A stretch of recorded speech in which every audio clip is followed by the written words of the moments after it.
So I want to go over blade replacement on this bandsaw. So two things.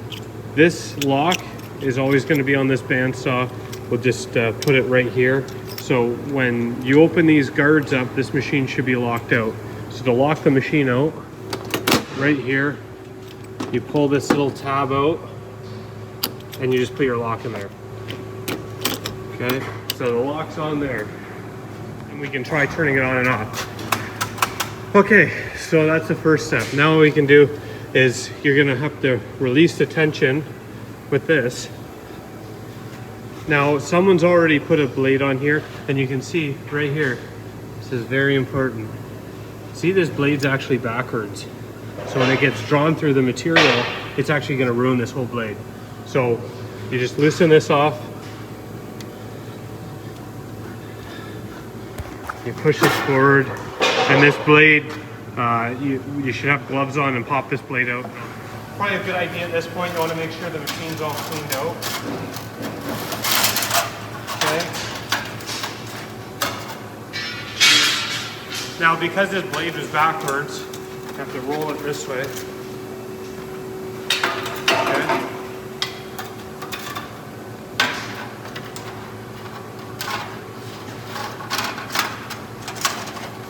Okay.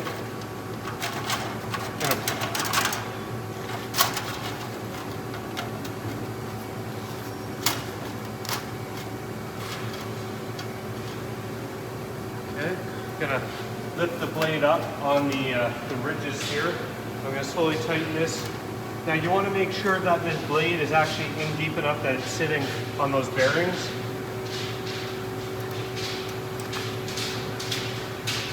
And as I'm kind of snugging up a bit of the blade, I'm just kind of I'm pushing it up to the top. Okay.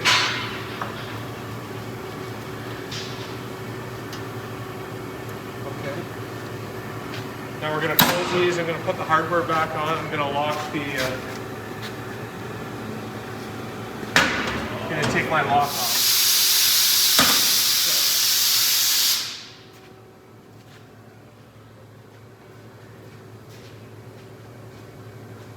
My lock off it. I'm going to turn this on. I'm going to snug that up. Okay? So now when you do your first cut,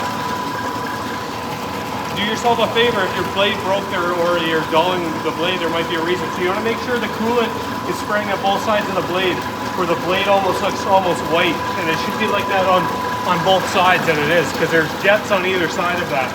Okay? Now with your first couple cuts, you want to go really slow. So normally, I'm just going to crack this, I'm going to bring it down, but I'm going to go really slow, and the reason is the same thing with reciprocating saw blades, is these blades are so sharp when they're brand new that you got to kind of knock the edge off and dull them a little bit.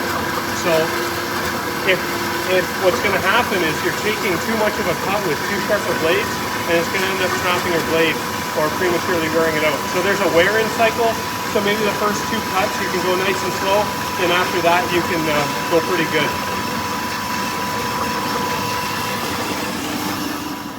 So you can see that's the direction of the blade, okay?